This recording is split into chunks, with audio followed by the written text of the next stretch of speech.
Mayong buntag, it's Tuesday, February 3, 2026.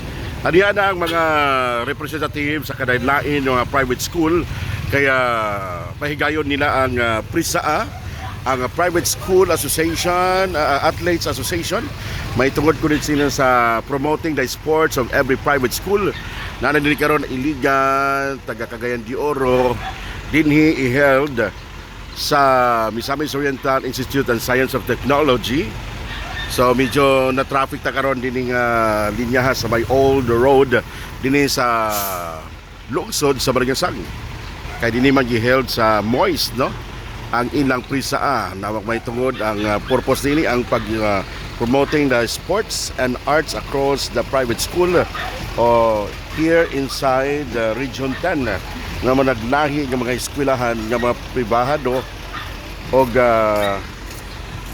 sa ilang pong kauban po ng ilang mga educators o mga professors, kauban ng mga athletes sa bisag unsa o bisag asa ng eskwelahan dinhi sa Region 10 lamang.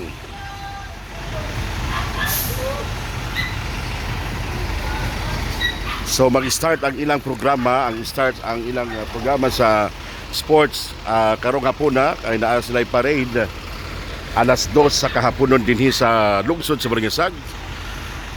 O sumala pa ang ilang PRISA ang ilang activity gikan karong adlaw alas 2, no, pitsa 3 sa February anton pitsa 7 niining bulana sa February.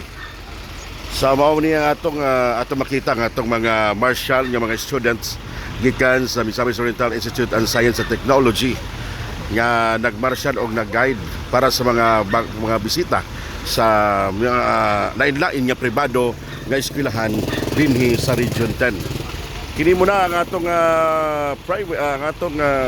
update karon pa panahon na ug buntaga oras it's 9:40 in the morning. So this is it, Pansit guys. This is DJ Daddy R, ang iyong Double R TV Balingasag.